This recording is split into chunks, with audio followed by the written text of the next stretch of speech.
20장 11절부터 15절까지의 말씀입니다. 요한계시록 20장 11절부터 15절까지 말씀. 우리 오늘 본문도 한 절씩 교독하고 마지막 절 15절은 함께 읽도록 하겠습니다. 또 내가 크고 흰 보좌와 그 위에 앉으신 이를 보니 땅과 하늘이 그 앞에서 피하여 간 데 없더라.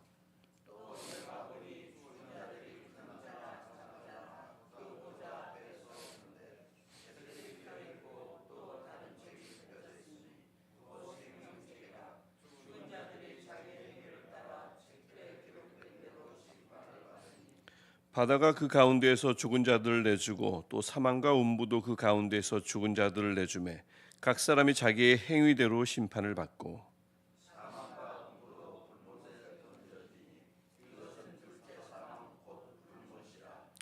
누구든지 생명책에 기록되지 못한 자는 불못에 던져지니라. 아멘. 성탄절이 벌써 어제가 되었습니다. 그새 하루가 또 지났습니다. 어제 그 많은 분들의 수고 또 준비를 통해서 즐거운 성탄절을, 기쁜 성탄절을 함께 보낼 수 있게 되었습니다. 다시 한번 감사드리고요. 특별히 어제 떡볶이 만드시느라 늦은 시간까지 좀 애쓰신 분들 또 다시 한번 감사드립니다. 어제 글쎄 그 400인분의 떡볶이를 준비했는데 어제 다 나갔고요. 그 중에 제가 5인분은 제가 감당했습니다. 그래서 좀 많이 먹었습니다. 그다음에 인생 네컷 옆에 이제 사진이 있었지 않습니까? 그게 우리 예배 드리고 난 직후에는 많은 분들이 이렇게 사진을 좀 안 찍어서 우리끼리 막 이렇게 찍은 것 같은데 8시까지 무료로 오픈을 했거든요. 그래서 나중에 사장님이 와서 그 장수를 카운트했는데 600장이 나갔습니다. 그래서 초반에는 우리 이제 교인들이 많이 이용을 했지만 8시까지 오픈을 했더니 늦은 오후부터 이 주변 이웃분들이 많이 오셔가지고 굉장히 많이 찍고 가셨더라고요. 그래서 덕분에 600장이라 소진이 됐습니다. 그 사진 그 포토부스를 대여해 주신 사장님도 놀랐다고 하더라고요. 600장이 나갈 수가 없는데. 그래서 다시 한번 감사드리고요. 이 성탄절인데 우리끼리만의 어떤 잔치로 끝나지 않고 주변의 성탄의 온기를 또 성탄의 기쁨을 전할 수 있어서 참 은혜로운 시간이었다. 다시 한번 생각합니다. 감사드리고요.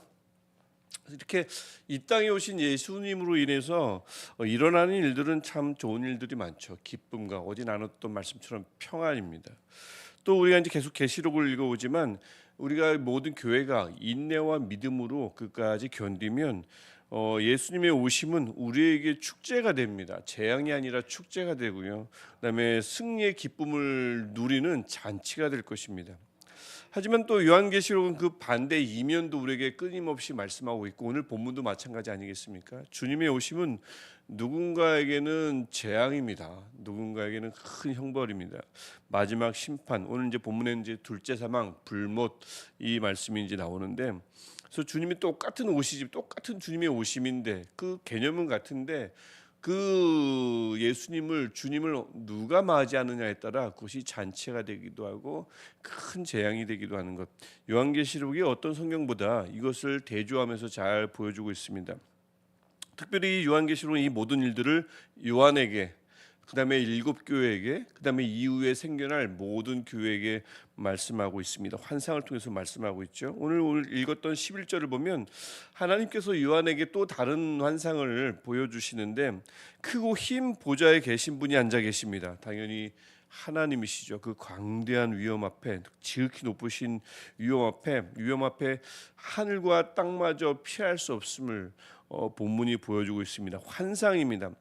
그러니까 이 하나님 앞에 하늘과 땅도 그 하나님 앞에 감히 서 있을 그 하나님의 그 위엄 앞에 임재 앞에 견딜 수가 없다는 얘기죠. 그러니까 가만히 보면 그 하나님께서 우리가 이렇게 이런 좁은 공간에 모이면 이곳에 와주시고 이곳에 임재하신다는 것은 정말 대단한 겁니다.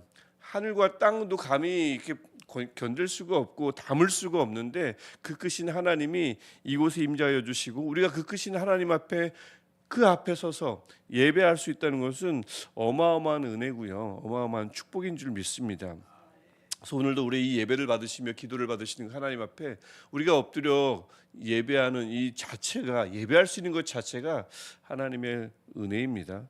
그래서 이 그 위엄을 드러내신 하나님께서 요한에게 또 다른 환상을 12절에서 보여주십니다. 또 내가 보니 하다 보니까 그때 요한이 무엇을 보냐면 크게 두 종류의 책을 보게 되죠. 책들이 있고 또 다른 책인 생명책, 이제 크게 보면 두 종류의 책을 요한이 환상으로 보게 됩니다. 근데 그 생명책은 펼쳐져 있습니다.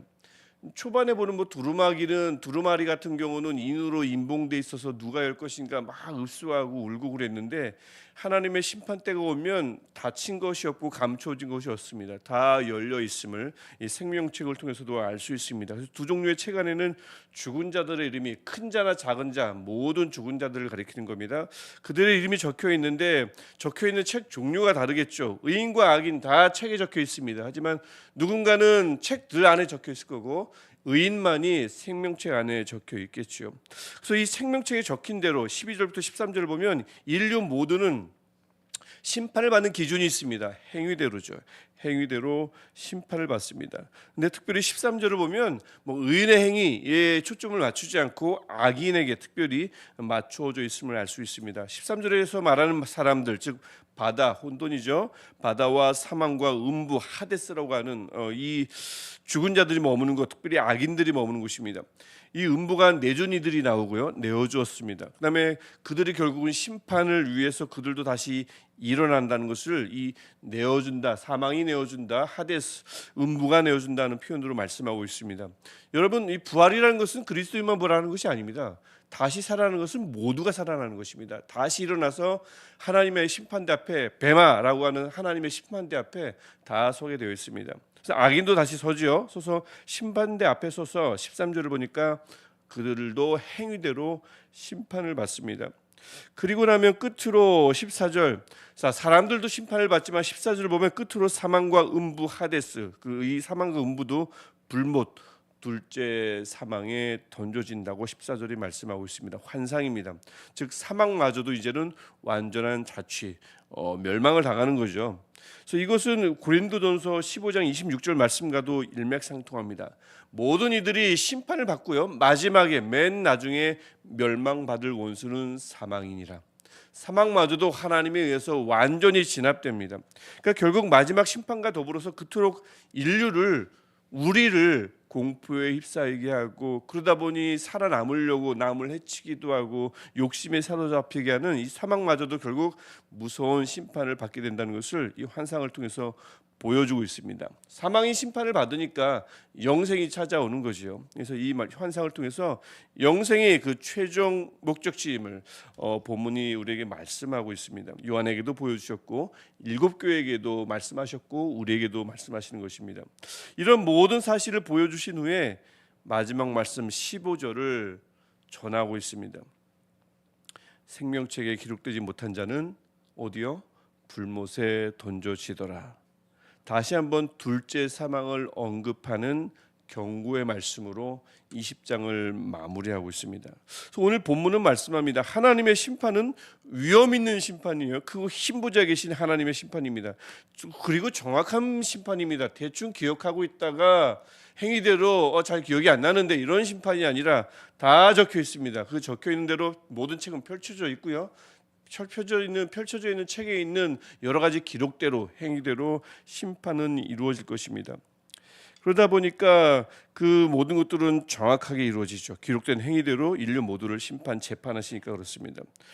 그런데 여러분, 오늘 이 요한계시록 말씀은 다시 한번 말씀드리지만 요한계시록은 교회에 주시는 말씀이지 하나님을 알지 못하는 불신자들에게 주는 말씀이 아닙니다.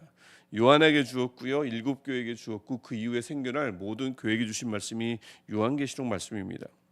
그러니까 생명책에 이름이 기록되어야 할 교회에게 주시는 말씀이 이런 불못에 관한 말씀이란 말입니다. 왜 그럴까요?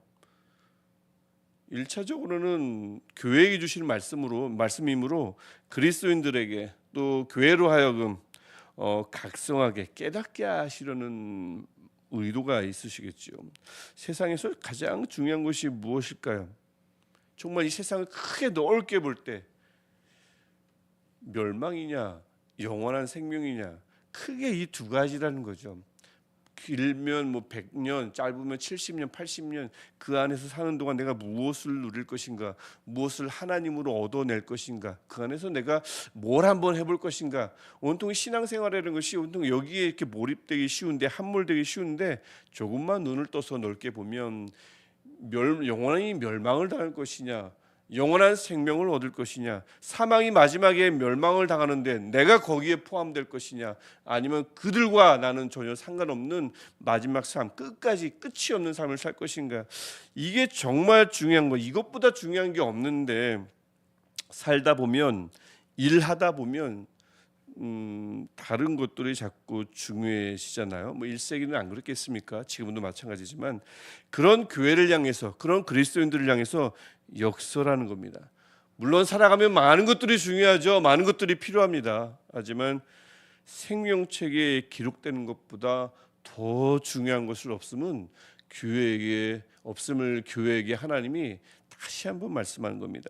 그래서 누가복음 10장 20절을 보더라도 예수께서도 아주 놀라운 사역을 마치고 한참 들떴을 제자들에게 하신 말씀, 누가복음 10장 20절 말씀입니다. 귀신들이 너에게 항복하는 것으로 기뻐하지 말고. 제자들이 흥분했어요. 하지만 정말 그들이 기뻐할 것이 무엇입니까? 너희 이름이 하늘에 기록된 것으로 기뻐하라 하시니라. 놀라운 사역을 행한 것에, 내가 무언가를 이루어낸 것에, 나의 작은 그 신학, 그 정해진 70년에서 100년간의 그 짧은 시간 안에 내 신앙을 통해서 내가 뭔가 이루어낸 것, 나의 노력을 통해서 내가 달성한 것, 이것으로 기뻐할 만하죠. 하지만 정말 기뻐할 것이 무엇인가, 정말 중요한 것이 무엇인지를 이 요한계시록이 말씀하고, 사실 그 말씀은 예수께서 제자들에게 벌써부터 말씀하신 것입니다. 너희 이름이 하늘에 기록된 것으로 기뻐하라 하는 것입니다. 동시에 이 생명책에 이름이 없는 이들에 대한 교회의 사명을 다시 한번 확인시켜 주시려고 이 요한계시록 말씀은 교회를 향해서 1차적으로 던져진 하나님의 말씀입니다. 포기하지 말라고요. 그들을 위해서 매일 기도하라고 하는 거죠. 왜냐하면 그들의 이름이 생명책에 기록되지 않을 때 그 끝은 너무나 뻔하다는 것을, 그 뻔한 끝은 너무나 무섭다는 것을, 불못이라는 것을, 둘째 사망이라는 것을, 셋째 사망은 없습니다, 여러분. 둘째 사망이 끝입니다. 둘째 사망이라는 것을 이 본문이 교회를 향해서 다시 한번 선포하고 있습니다. 내게 정말 소중한 사람들의 이름이 내 이름뿐만 아니라 그들의 이름도 생명책에 기록돼서 생명책에 이름이 없는 이들이 당할 수밖에 없는 불못에 던져짐, 이 운명에 처하지 않도록 기도해야 할 사명을 이 요한계시록 20장은 교회에게 선포하고 있습니다. 구원은 분명한데 글쎄 둘째 사망은 모르지, 하나님이 긍휼을 베풀어 주실지도 모르지, 이런 메시지를, 이런 물에 탄 뭔가 희미한 희석된 메시지를 주는 것이 아니고, 분명히 불못은 있으며 그 대상은 정해져 있다고, 생명책에 기록된 대로 그 운명이 바뀔 거라고 분명히 요한계시록은 교회를 향해서 말씀하고 있는 것입니다. 그래서 오늘 이 말씀을 통해서 우리로 하여금 다시 한번, 우리 시내가 에슬라무 교회 또 함께 예배하는 모든 분들, 무엇이 중요하겠습니까? 연말 또 2025년 우리에게 정말 중요한 것은 무엇이겠습니까? 우리가 무엇을 달성하면 좋을까요?